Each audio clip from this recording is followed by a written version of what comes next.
Allow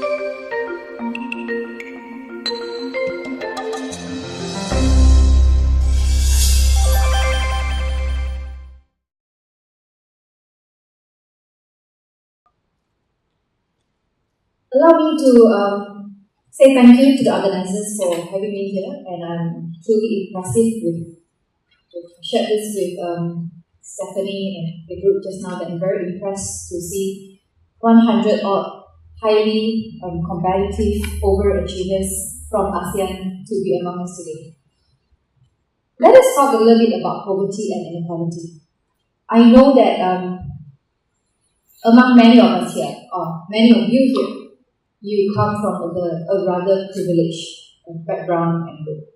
And therefore, it is very easy to not remember what life is like for those who are less fortunate, or those who come from a disadvantaged community, not because they want to, because they don't have a choice. As we all know that ASEAN is a very young region. Close to 60% of the 600 million population of ASEAN is made up of people, youth like you, and a little bit of me, but below 25%. And therefore, when we say that ASEAN is a very young region, we always say that young people drive this region. The economy of this region has grown in line with global trends, from agriculture, where land is the most important commodity, the most precious thing that one could ever have, to industrial, where factories are, and now the service age, where people is actually the prime factor of capital. As we move along the global economic phases, our labor force diversified, and the skills of the human capital that we need to drive our economies would also be different. Just like every aspect of life, in every corner of the world, this region is changing at a very rapid rate.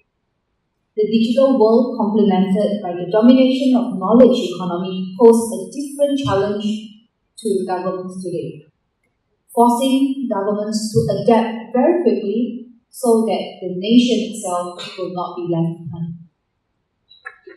No governments and even societies can sit and wait for the next big thing to happen and to adapt to, for the very simple reason that changes come heavy and fast, by the days, by the hour, and no longer by the decades that our forefathers experienced. And just as the world and this region is moving very fast, societies change as well. Some communities can keep up with the pace, some just couldn't. And in every society, there will always be the top 10%, the top 1%, and of course the bottom 40%. There will always be those who are very rich and wealthy. There will definitely be those who are less privileged, or those who have been deprived of something. How do we define poverty? How do I operate this? Okay. How do we define poverty, and how can we best measure poverty? And this is an age-long debate whose significance cannot be underestimated. When we talk about poverty and inequality, it is very important for us to adopt a multi-dimensional and broad understanding of these concepts as a unitary and narrow definition, because a unitary and a narrow definition could easily mislead us into making very fertile decisions. And this is especially crucial when it comes to policy making, especially public policy making. Poverty must not merely be measured by income and consumption levels, but that is definitely the direct and immediate understanding of most people. But it should also encompass the diverse forms of deprivation that are essential to a person's well-being. And for example, the deprivation of basic needs such as access to nutritious food, people don't go hungry, clean water and sanitation, good quality education and healthcare, just to name a few. An adequate poverty measure should therefore also incorporate sense capability approach.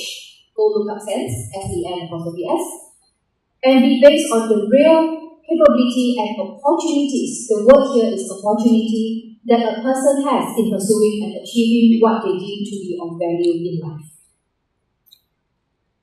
Social inequality is traditionally defined as just now I talked about poverty, let me now talk about social inequality. It's traditionally defined as the existence of unequal opportunities for different social positions or statuses for various individuals within a group or a society. And normally it refers to people of different genders, ages, and ethnicities. Yet, from what I observed over in my life so far, not that long compared to Professor Wang, these are not where I believe the biggest areas of social prejudice and particularly unjustified job attainment are today. I think certainly in the past, the areas of gender and ethnicity were where the greatest areas of concerns and inequality is dividing society, and that socially corrosive has been around even before the French Revolution. What has changed is now that we can look at different evidences because research has been done, the world is getting smaller because of the advance in technology. We can then compare societies, more and less equal societies, and then we can see what inequality will do to us. The fight for inequality is not about making everyone equal to one another, but because that would be a very fictitious goal. Instead, what we are aiming to achieve is a just society that affords a fair equality of opportunity to all, to everyone that we are talking about, regardless of the person's race, gender, age, religion, nationality, and other arbitrary social factors. In other words, the purpose of narrowing the gap is not necessarily to achieve an equal outcome for everyone, but instead it is to provide a level playing field so that everyone, despite of their birthplace and family wealth, could have equal access to the basic resources and have an equal chance at pursuing success and their individual goals in life.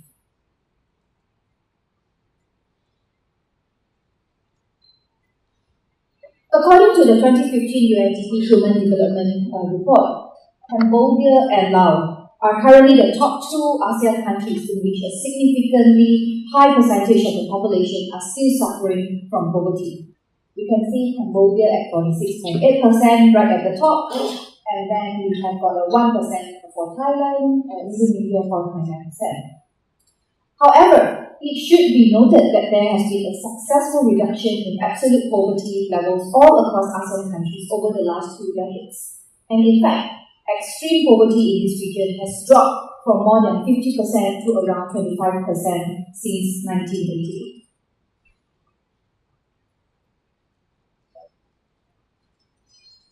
Let me talk a little bit about income and wealth inequality.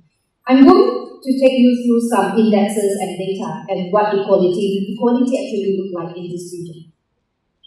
Although absolute poverty, as I said earlier, in ASEAN has been drastically reduced over the years and there has been steady progress in terms of economic growth, economic development within the region remains uneven. You can see it from the data itself. We are looking at Malaysia and Cambodia having the disparity among the two countries. And there is certainly a concerned rise in various forms of inequality in ASEAN countries, and there is also a pressing need to address these emerging disparities as it poses critical challenges to inclusive and sustainable growth. By evaluating the Gini coefficient of countries in ASEAN, how many of you know what Gini coefficient is? There you go, very smart. Very smart high school student and college student. Okay, for the benefit of those who don't really understand what Gini coefficient is, let me give me a bit of time to discuss very briefly so that those who understand, please be patient. Those who don't understand, you will definitely understand when you go to university or college in due time. So, by evaluating the Gini coefficient of countries in ASEAN, where a value of 0 represents absolute equality and a value of 100 absolute inequality, we can observe that income inequality in the region is fairly high. Okay? Income and wealth inequality runs all over across almost all 10 countries in Southeast Asia. It is very apparent in Singapore. a high-income nation with very high human development. It is also very apparent in Malaysia and Thailand, where countries which are middle-income countries, and even countries like Indonesia and Vietnam, who is currently moving rapidly from low income to middle income, is also not spared from the challenges of income inequality. Let us look at wealth inequality. The concentration of wealth and economic resources in small groups is a global phenomenon. And today, 68.7% of the world's population have only 3% of the world's wealth. And the richest 1% now has as much wealth as the rest of the world combined. That sounds very scary because that's a lot of money. And in fact, Oxfam, an NGO organization, has also calculated that the richest 62 people in the world have as much wealth as the poorest 50% of the global population. That also sounds very scary to me, but in reality, that's happened. So the benefits of economic growth have been, and still are, being disproportionately accrued to a class of elites with economic power and influence. As you can see, what I have just briefly described is what you could see on the screen.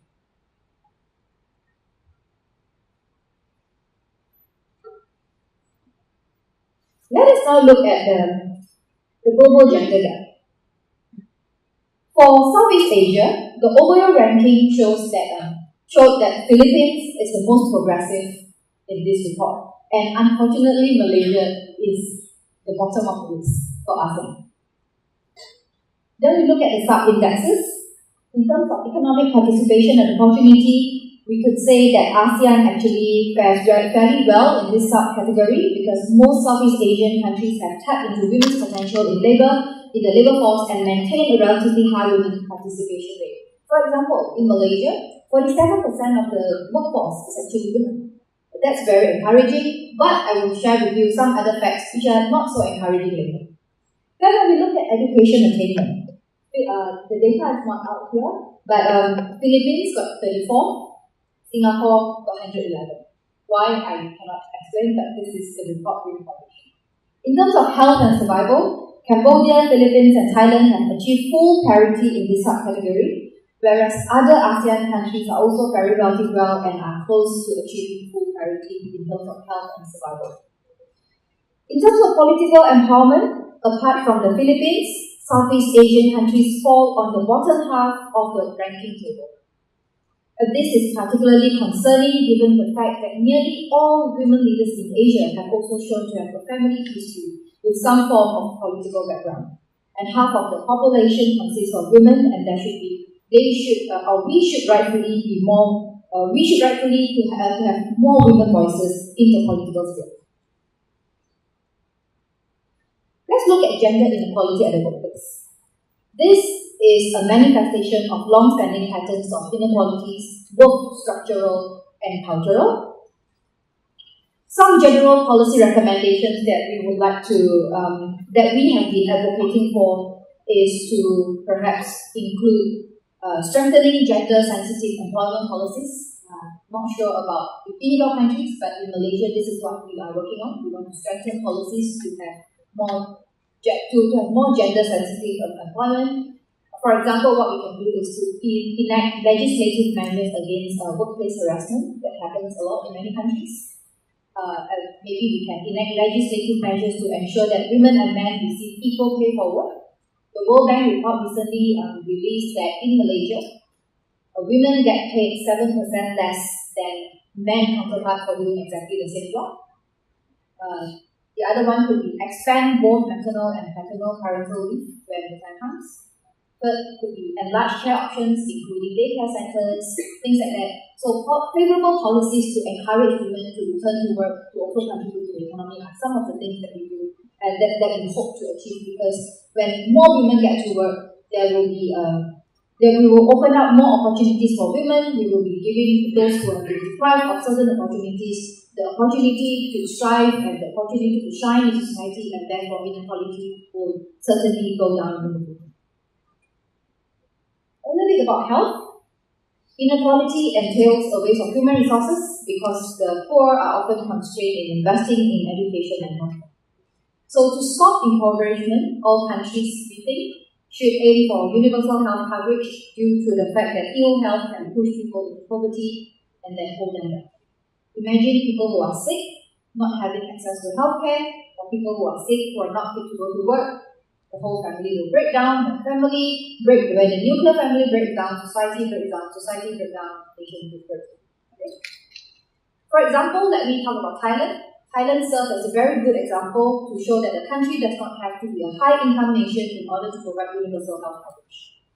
According to ODI Chronic Poverty Report from Overseas Development Institute of the UK, it says that before the year 2000, health insurance coverage in Thailand was so fragmented and 30% of its people were uninsured.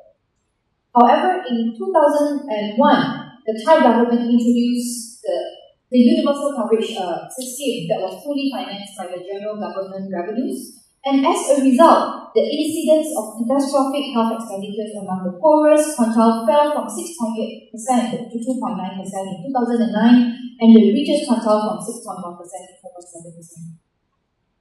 Another example, a study by UNDP also showed that countries which have done very well on improving health indicators and reducing non-income health inequalities are also countries with improved track records on poverty.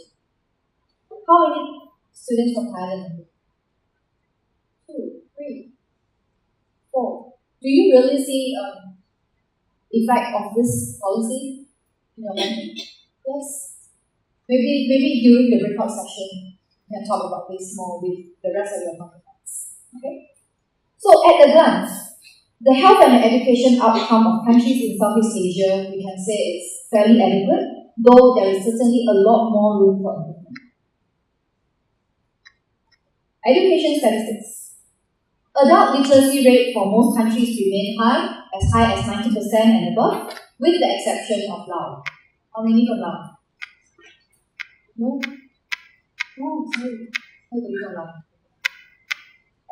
However, let us look at Laos as well as an example because Laos is part of our syllabus. So, nonetheless, each individual country's performance in the PISA rankings differ quite significantly from one another, although literacy rate in almost 10 countries are above 90%, and these also indicate that the quality of education that is being delivered also varies in every country. You follow me? Too much statistics for today? So Professor Wang talked about history and how ASEAN came about. I'm giving you some hard facts and data so to help you get on with your breakout session and so on. Perhaps 10 or 15 years ago, NGOs, leaders of the society talked about access to education. Education is a basic human right. Today, I believe in our generation, in my generation and in your generation, we shouldn't be talking about access to education. We should be talking about access to quality education. Because without an adequate healthcare and education policy, people will continue to remain unequal in terms of economic opportunities, and the government investment efforts in these areas will also be essentially ineffective and go to waste, because it will definitely not yield the desired results that the government would like to achieve, and therefore gaps between health and education cannot be achieved. This is some of the youth engagement programs that we do in Malaysia. We organize on an annual basis, bringing together students, young people like you, to come together to meet in the parliament, to engage young people in public policy making process. And this is what we do in Malaysia. I don't know how many of the other countries are doing, but I know that we also have youth parliament in Malaysia and in some other countries. So these are the few things that government can do to engage more young people, more concerned young people, young leadership, to understand how public policy is being made, and to be able to understand that young people can actually make a difference. I am not going to go through what all these programs is doing, but Teach for Malaysia, if you're interested, please Google. Little of Light, okay. Okay, no more statistics for now. I can see that you all are getting a bit bored of statistics. So I am going to go back to what I thought I want to share with you. But I hope that the background statistics and data that I shared with you earlier will form as a background of understanding of what poverty and inequality mean in ASEAN and how that's going to impact life if we do not work on things properly. Okay? Let me now talk a little bit about what would inequalities do to our society. Life expectancy, children's math and literacy score, infant mortality rates, homicide rates, proportion of the population in prison, teenage birth rates, level of trust, obesity, mental illness, all this, including the misuse of drug and alcohol addiction, and also social mobility, all this that I've just said are the kind of social problems that we will face when a society is unequal. How many of you feel that what I have just said is what you see happening in your society today? No, yes. Today you are raising your arm because somebody is raising your arm. So, okay. Research has shown that if a country is unequal, they will do worse in almost all of the above that I have just said.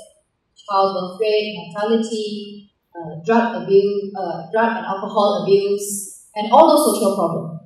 Because all these factors that will, so all the examples that I've just talked about in terms of social ill will most of the time take people away from thinking about if the society is unequal, the society will be poor.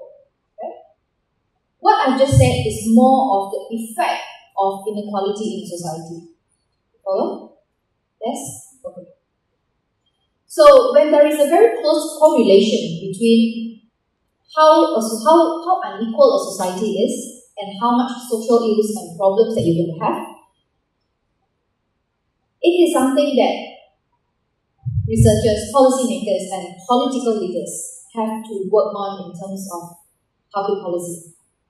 And then when you look at indexes of health and social problems in relation to GNP per capita, GNP is the gross national income per capita, there is actually nothing there and no correlation between if a country is rich, they will not have all these social ills. So wealth in terms of money is not going to define what is the rate of the well-being of a society. Follow? Okay? In fact, some research that have been published over the recent years have also shown that the average well-being of our society is strictly not dependent on any longer on national income, personal income, and economic growth of the nation. These may be wealth in terms of money may be very important to poorer countries, but certainly not in the rich and developed nations. However, I believe that all 10 ASEAN nations eventually will be high-income nations in the near future. Today, if you look at ASEAN as a whole, the 10 countries, perhaps only Singapore is the high-income nation. Malaysia is stuck in the middle income trap. Thailand is stuck as well. Indonesia is also getting stuck very soon. A lot of the CMLB countries are still moving up from low income to middle income. But we are very certain and we are very confident that eventually all 10 ASEAN countries is going to get there.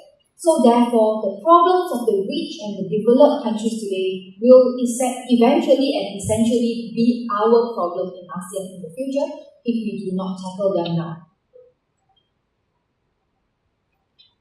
I would like to talk a little bit about mental illness. Not the most pleasing subject to talk about, but I will just touch on very little about it. WHO put together figures and they also compare rates of mental illness in every society. And this is the percent of the population with any mental illness in the preceding year. And it goes from 8% to 3 times of that, where the whole society is 3 times the level of mental illness of others. And again, the rate of the people getting mental illness in the society is closely related to inequality of that particular society. And this is just one small example of the areas of concern due to inequality of the society. And of course, there will be endless problems will arise when we go down to the bottom of the social gradient. But there are endless problems when there are endless social problems that go down with social gradient that are worse in more unequal countries and nations, not just a little bit worse, but I'm talking about anything from twice as common to 10 times as common. Think of the expense of the human cost of that particular scenario if our society is at that level today. I would like to take this opportunity today to share with you some of the strategies that we think should lead our strategies to work towards reducing poverty and reducing inequality in our society. If we are very serious in tackling the issue of poverty and social inequality in our respective countries and societies, and then to reduce inequality in the entire region between countries, we must appreciate and leverage on the human capital that we have today. Tap or untap to help all communities prosper together. I believe that we must do things very differently to ensure that no one is being left behind. Number one is to use the power of inclusivity to unlock the potential of every segment of our society in producing a world-class workforce and human capital. The key word here is inclusivity. I am a firm believer of inclusivity not only because it is the right thing to do today because of the SDG of UN, but because it makes economic sense. As an economy, we have to do better to include all segments of the society to come together to hold hands to work as a big team. Then we will be able to improve our collective productivity. Take the most obvious example, women that I talked about earlier. The benefits of including more women in our workforce, for example in Malaysia, have actually seen an increase in GDP by 6 to 9 billion ringgit to reducing the lost income per capita of up to 23% now. However, even though we have 47% of the workforce made up of women in Malaysia, we have less than 2% of the women holding CEO's position in public listed companies. So this is what we need to work on in Malaysia to allow more women to be in influential and key positions to make decisions. So we first talk about getting more women to the workforce, giving opportunity to more women. And then the next stage that we are working towards is to have 30% of women on board. And then eventually when the quota system of 30% will be taken away, we hope that the market will just prosper organically and that women will not be deprived of opportunities and all that. Interestingly, today I was also told that among us, there are 70% female delegates compared to 30% of our male counterparts. And when I asked the organizers, how did this happen? Is this a quota or what? They said, no, we are color blind, race blind, gender blind, qualification blind. And you are here because you're selected based on what you submitted in the application process. So when we allow real meritocracy to prosper, this is what we get. If we get 70% outstanding female candidates, we have 70% female. If today among us there are only 30% of our male counterpart, then so be it. I think this conference and the organizing team has done something very outstanding and extraordinary to not try too hard to find the balance in terms of gender. Some organizers in many parts of the world would want to have either half-half because they say it has to be balanced, or they will actually cap every country needs to have how many or whatever. So before you even go into the race, you have already been put into a quota system. I don't know why Laos is not being represented here. Maybe not enough applicants, maybe they just don't make the mark, or maybe too many of you are too outstanding from the rest of the 9 countries. But I must say that when we allow meritocracy to prevail and to prosper, the entire community will actually rise above and move further. So congratulate yourself for being here. I think this is This is going to be a game changer for many of you. We heard from Professor Wang Hong just now of the formation of ASEAN, how ASEAN has come about, and now I give you a more a more upsetting data for you to realize what's actually happening on the ground. And I hope that the following next 3 days is going to be time for you to reflect, as if you are given a chance and given the opportunity to make change, to lead an initiative, how would you do it and how can you do it? And remember, don't say that you are just one individual or one small organization or one school or one classroom. Trust me, one voice in every corner of the society when put together is going to be very loud. So I've done my first strategy. Let me talk about the second strategy. Second strategy of the society I thought, which in many countries have neglected, is the potential and is the unrealized potential of the vocational group of people. NUS, Yale are all academic institutions. Only students with very high academic attainment, high achievers, get to step foot in institutions like that. But remember, not every students or not every young people are good with books. Some people are good with their hands, and therefore there are vocational schools for people to learn how to do things better with their hands. And most of us in the society would label them as the blue-collar workforce. Imagine a society without the blue-collar workers. Nobody will sort out your plumbing problem when your sink breaks down.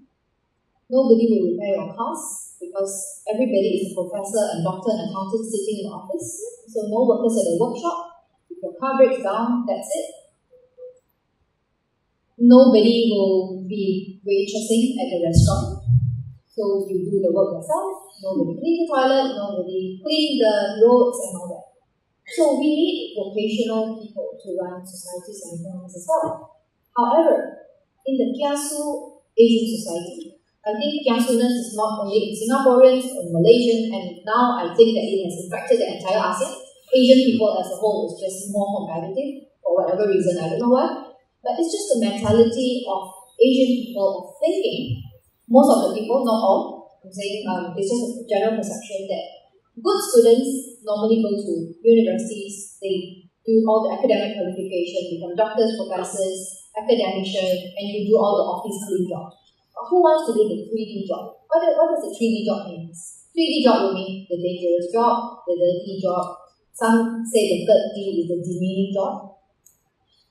But if nobody wants to do the 3D job, then our society will not be able to function as well. So therefore, the perception that people have on vocational group of people needs to change, because it is very important for us to acknowledge and to realize that without vocational people, the society will not work. The third group that I would like to talk about is the disabled group of people. The tendency in societies across the world, not so much in the West but more in the East, is that our tendency to generalize prompted us to see the disabled group are mostly the passive recipient of aids and welfare and benefits, not so much as a contributor to the society. And I feel that this is completely wrong. I saw something very encouraging on campus today. Just outside here, at the foyer where we all had coffee and tea earlier, I saw a stand-up bunting of Laksanya. Laksanya, I don't know how many of you realize, is a social enterprise in Singapore, if I'm correct, and they employ disabled people to work in the kitchen and to run the business.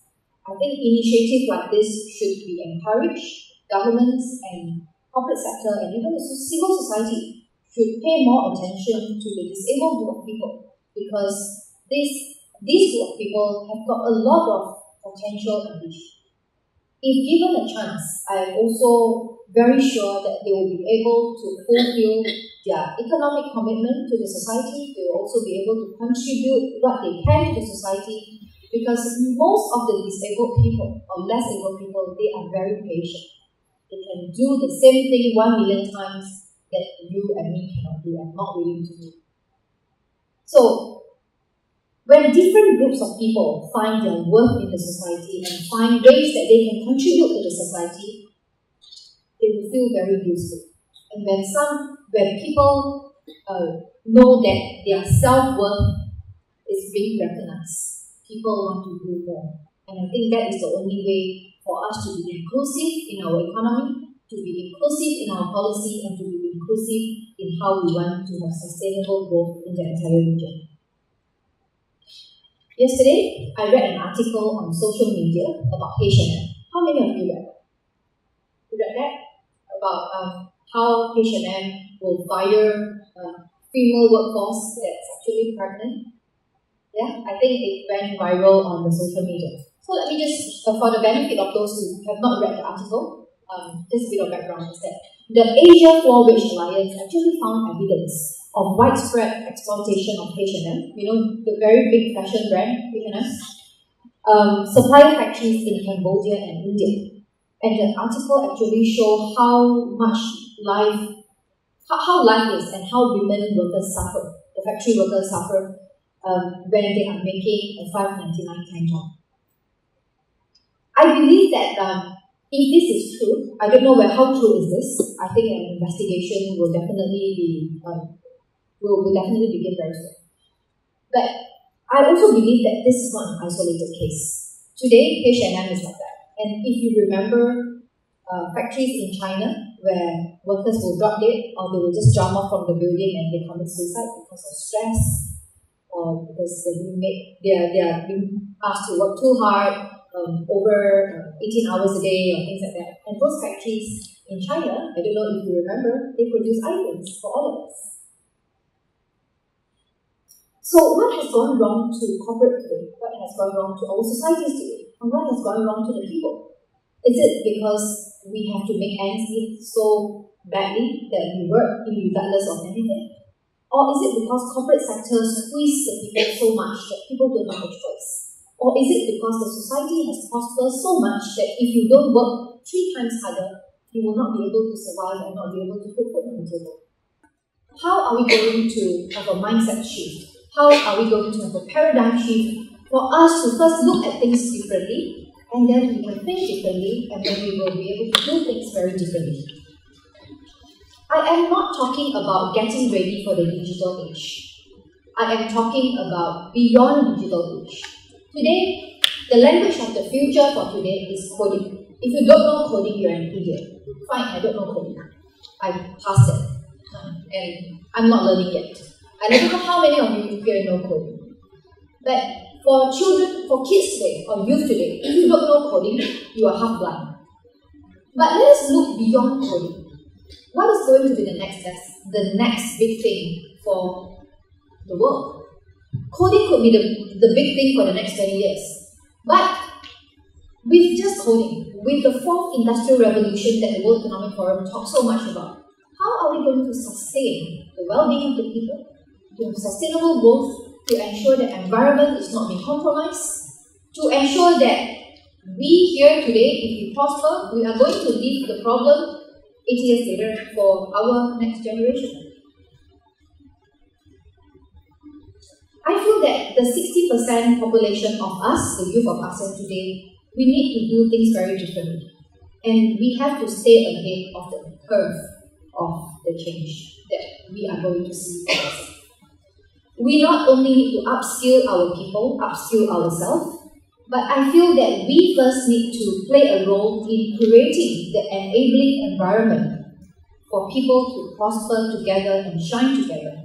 If you look at the UNDP report on the SDG, Sustainable Development Goals for the world, the key motto of the SDG today is no one is being left behind. And I think ASEAN, all of us, should be a big proponent of this. Ladies and gentlemen, I also feel that it is very important to note that strategic infrastructure investment to produce a society which is scientific, rational, can think, is vital to reducing poverty and inequality in our society.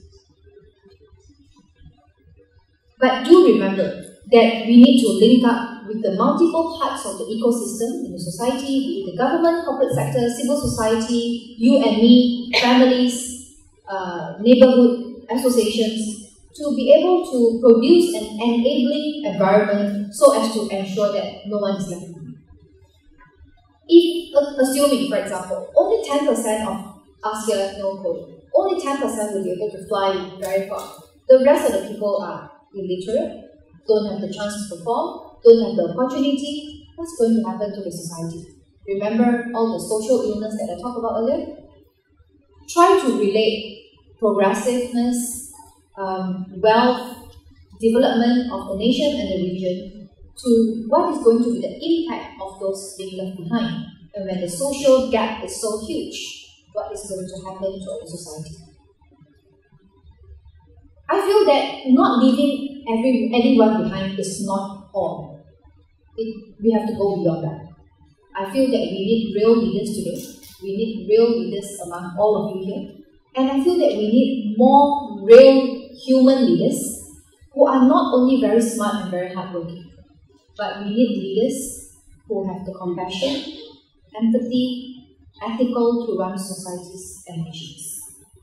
And I see all of you here today having the potential to be one of them tomorrow. Remember that all of you and all of us have the potential to be compassionate, to be able to empathize and sympathize with those who are less fortunate, to be accountable and ethical in whatever you do, and do not compromise your principles and values if you are up there one day. These are the few things that I'll be able to share with you from my years of experience, not so much more than you, and much less than Professor Wang. But these are my findings and thoughts that I would like to share with you, and I hope that you will have a very productive, fruitful deliberation over the next 3 days until Monday, and you'll be able to come out with some usable, doable, implementable policies.